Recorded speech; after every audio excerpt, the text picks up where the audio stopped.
오늘은 말씀이 주시는 구원, 이제 11번째로 말씀을 진행합니다. 우리가 지금까지 쭉 그 시편 119편을 8절씩 이렇게 나누어서 지금 말씀을 상고하고 있는데, 그때마다 주제가 계속 다른 걸 볼 수가 있어요. 그만큼 이 저자는 이 알파벳 순으로 이렇게 지금 11번째로 진행하면서도 그 내용상에 전부 주제가 다른 것을 이렇게 묶어서 말씀을 쭉 쓴 것을 볼 때, 이건 보통 영감으로 된 것이 아니에요. 하나님의 그 특별한 그런 은혜를 받은 사람이고, 또 그 성경의 주제들을 뭐가 중요한 주제인가를 그걸 전부 꿰뚫고 이렇게 그 알파벳에 맞는 그런 단어를 쓰면서도 새로운 주제를 계속 이렇게 소개하고 있어요. 오늘은 구원이 주제인데, 그러면 어떤 구원일까? 이 구원은 고난에서의 구원입니다. 박해에서의 구원이에요. 그러니까 이 저자가 뭐 안 믿다가 하나님 믿게 된 걸 말하는 게 아니에요. 너무너무 잘 믿는 사람인데 잘 믿기 때문에 세상에서 박해를 받는 거예요. 너무 힘든 고난, 죽을 수밖에 없는 상황까지 이르는 거예요. 그래서 하나님께 구원을 달라고 기도하고, 또 결국 그는 구원에 대해서 조금도 의심 없는 확신으로 이 시를 마감하는 걸 볼 수가 있어요. 그러니까 여기서 우리가 깨달을 수 있는 것은 믿지 않던 사람들이 구원받는 구원이 있고, 믿는 사람들이 현실 속에서 받는 구원이 있어요. 바로 우리가 잘 믿기 때문에 박해와 또 고난이 오면 하나님은 그 상황을 구원해 주신다, 해결해 주신다, 그런 말씀입니다. 어떻게 하면 될까? 세 가지가 있어요. 첫째는 81절, 82절에 보면 구원을 사모하라 그랬어요. 그러니까 하나님 앞에 기도하라는 겁니다. 구원 문제를 가지고. 여기 81절에 그랬죠. 나의 영혼이 주의 구원을 사모하기에 피곤하오나 나는 주의 말씀을 바라나이다. 대개 사람들은 영혼에 관심보다는 육체에 관심이 많아요. 그래서 믿지 않다가 하나님 믿는 사람은 대체로 이 육신의 문제 때문에 하나님께 오는 경우가 많습니다. 병이 났다든지, 너무너무 가난해서 죽을 지경이라든지, 뭔가 사업하다가 망했다든지, 전부 이렇게 육적인 문제가 대부분인데, 이미 구원을 받고 박해 속에서 이 구원을 사모하는 사람은 벌써 그 대상이 육체적인 것이 아니에요. 영적인 거예요. 그래서 나의 영혼이 주의 구원을 사모합니다, 그런 지금 표현을 썼어요. 여기 사모라고 하는 말은 이 테슈카라고 그러는데, 갈망한다는 거예요. 갈망. 목이 마르면 막 목이 타잖아요. 그러면 뭐 어떤 물이든지 하여간 목을 죽이고 싶은 그런 욕망에 가득한 것처럼, 자신의 영혼이, 지금 영혼이 너무 목말라 있습니다. 하나님의 구원이 너무 필요합니다 라고 이렇게 사모한다, 갈망한다는 거예요. 자, 그런데 그 다음에 피곤하오나 이런 말을 한 가지 더 붙였다는 것은 구원이 쉽게 오지 않았다는 거죠. 계속 갈망하는데 바로 그 갈망이 해결이 안 됐다는 거예요. 그래서 지쳤습니다, 그 말이에요. 그러니까 하나님 앞에 사모한다고 바로 딱 해결됐다면 뭐 걱정할 게 없는데, 그 사모함이 지칠 정도였다는 거예요. 그러니까 얼마나 그의 삶이 지금 영적 갈등으로 이렇게 심각한 걸 알 수가 있죠.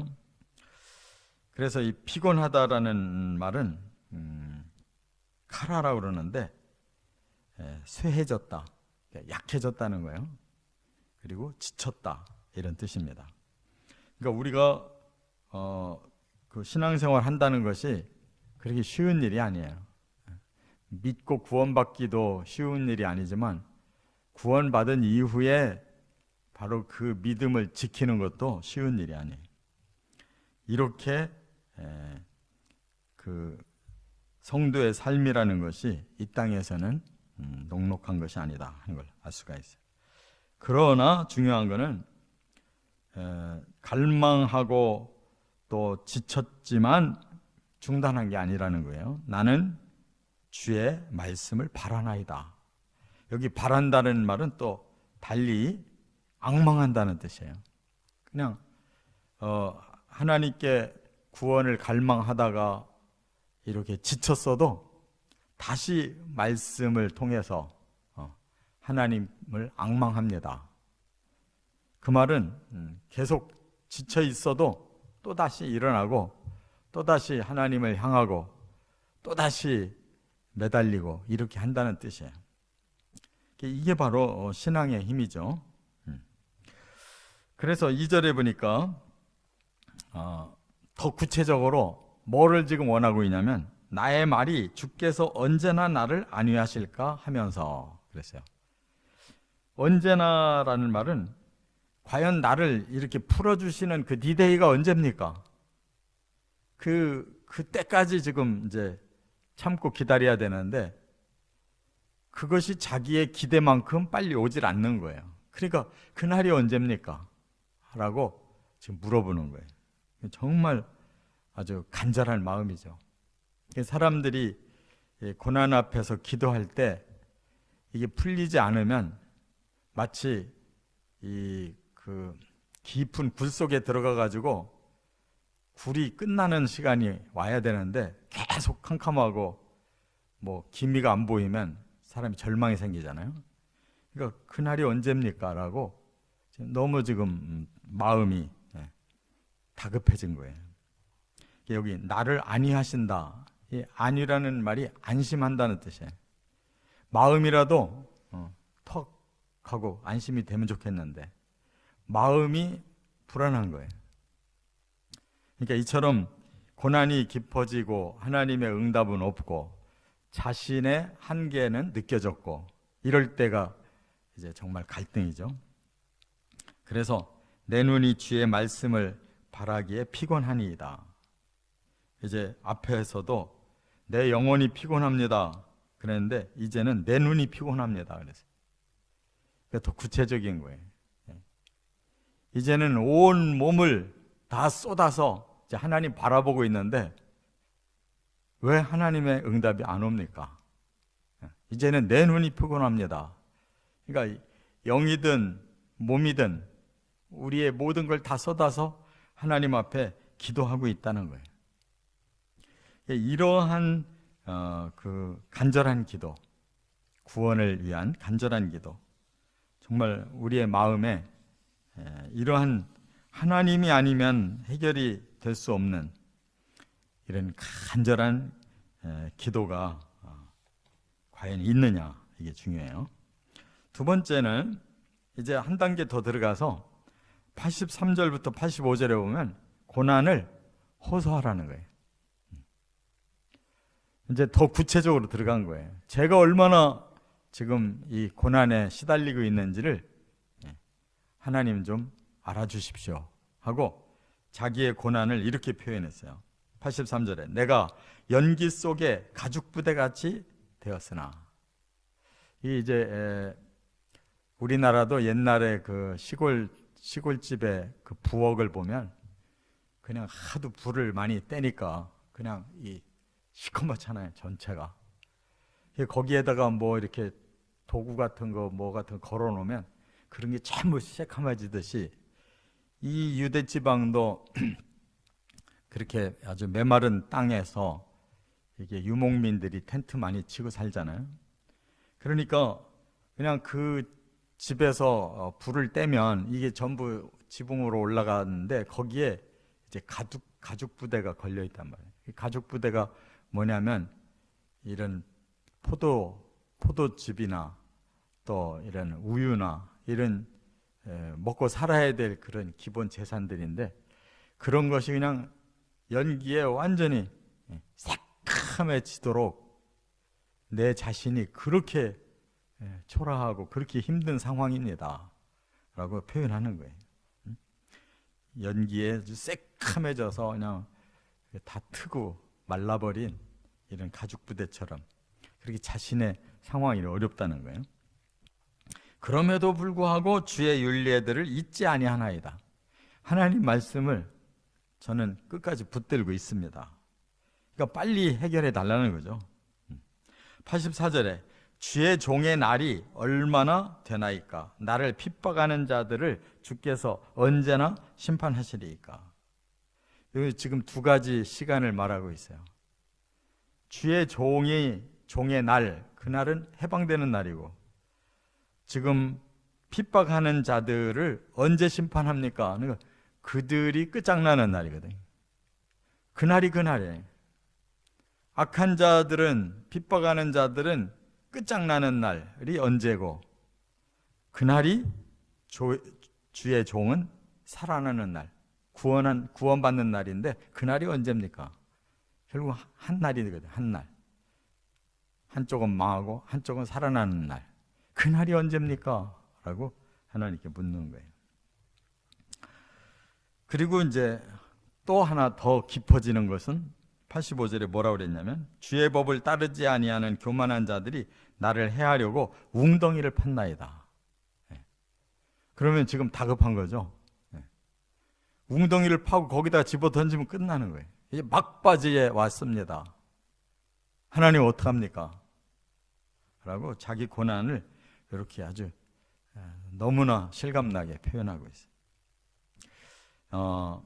정말 사람의 힘으로 안 되고 하나님의 응답만 기다리고 있는 사람의 입장에서 볼 때, 더구나 뭐 나쁜 짓 해서 회개하는 것도 아니고 지금 의롭게 살으려고 하다가 오히려 박해가 왔고 악하고 교만하고 한 자들이 오히려 자신을 죽이려고 지금 아주 다급해진 이 상황에 그거를 호소했다, 그 말이에요.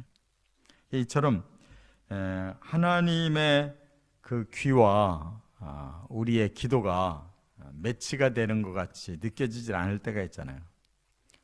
아무리 기도해도 뭔가가 기미가 보이지 않을 때, 그때가 제일 힘들 때, 그러면 힘든 것을 보여드려야 된다, 그 말이에요. 저는 지금 연기 속에 가죽부대 같이 됐습니다. 제가 사는 날이 하나님이 저 악한 자들을 심판하는 날이어야 되는데 그 날이 언제입니까? 제가 지금 이제 저들에 의해 웅덩이에 던져질 참입니다. 이렇게까지 이제 간절히 기도했는데 응답이 뭐냐? 사건으로 온 게 아니에요. 말씀으로 임한 거예요. 세 번째, 86절부터 88절에 말씀을 확신하라 하는 거예요. 아직 상황은 안 변했는데 마음에 응답이 왔어요. 그래서 뭐라고 고백하느냐? 싹 바꿔졌어요. 그렇게 매달리던 이런 다급함이 바뀌어졌어요. 뭐라고? 86절에 주의 모든 계명들은 신실하니이다. 하나님 말씀을 믿는다는 거예요. 신실하다는 걸 믿는다는 거예요. 하나님 말씀이 엉터리 아닙니다. 사실 그대로입니다. 이렇게 말씀을 다시 믿는다고 고백하고 있어요. 그러면서 그들이 이유 없이 핍박하오니 나를 도우소서. 하나님의 말씀은 반드시 될 줄 믿습니다. 그런데 지금 여전히 그들이 이유도 없이 이렇게 박해하고 있는데 하나님 빨리 그 신실한 말씀을 이제는 저에게 구원으로 실질적인 도움을 주셔야 됩니다 라고 기도하고 있어요. 여기 돕는다라는 말이요, 이 아자르라고 그러는데 이게 구원이라는 뜻이에요. 그래서 좀 이렇게 성경을 읽을 때 도와주십시오 하는 거는 조금 소극적 아니에요? 소극적이잖아요. 원어는 적극적이에요. 지금 저를 구조해 주세요 그런 얘기거든요. 아자르는. 그러니까 성경 해석 잘해야 되는 거예요. 설교도 제대로 알고 해야 되는 거랍니다. 지금 따급한 상황인데 저는 말씀을 믿습니다 하면서 도와주세요 하겠냐고요. 저를 빨리 구조해 주세요. 저는 진짜 죽습니다. 그거예요. 87절에 그들이 나를 세상에서 거의 멸하였으나 나는 주의 법도들을 버리지 아니하였사오니.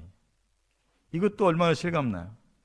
저들은 나를 거의 멸망하기 직전입니다. 거의 멸망이 거의 다 돼 가는데 나는 주의 법도들을 끝까지 버리지 않습니다. 그거예요. 지금 죽음이 오고 끝장나는 상황이 오고 있어도 나는 하나님 말씀 안 버립니다. 그거라고.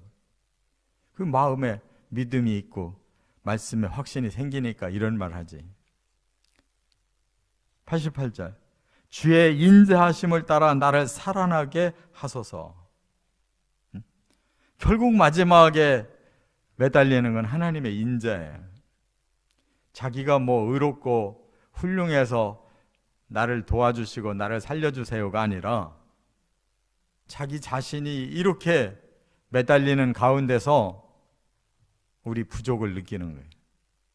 제가 당당하게 구원받을 자가 아니고 하나님의 긍휼로 구원받을 자입니다. 겸손하게 자신을 낮추고 나를 살아나게 하소서. 이 살아나게라는 말이 하야인데 소생, 죽음에서 되살아난다는 뜻이에요. 그는 벌써 마음이 죽은 거죠. 그리고 웅덩이에 집어 던지려고 하는 그 상황에서 이미 마음은 죽음을 경험하잖아요. 근데 바로 그 죽음 상황에서 저를 소생시켜 주십시오. 이렇게 기도하고 있어요. 그러면 이제 뭘 다짐했느냐? 그리하시면 주의 입의 교훈들을 지키리이다. 앞으로는 더 말씀대로 더 살겠습니다. 앞으로는 더 말씀대로 그대로 순종하고 살겠습니다. 자기 자신이 지금 업그레이드가 되고 있는 거예요. 그게 바로 하나님 목적이에요. 우리에게 고난을, 시련을 주시는 이유는 우리가 신앙생활 잘한다고 우리 스스로 자기를 스스로 이렇게 자부심을 가지고 살다가 정말 고난이 올 때 이제 자기에 대한 신뢰를 내버리고 하나님을 신뢰하고 신뢰했음에도 잘 이루어지지 않을 때 그야말로 죽기 살기로 하나님 붙잡고 자신의 부족을 발견하고 더 온전해지겠다고 다짐하면서 이렇게 붙잡아야 된다 그 말. 이게 신앙의 업그레이드가 되는 과정이에요. 하나님이 매정한 분이 아니라 우리가 아직 덜 돼가지고 만들어지는 과정이에요. 이렇게 하나님의 그 구원을 체험하는 저와 여러분 되시기를 주의 이름으로 축원합니다.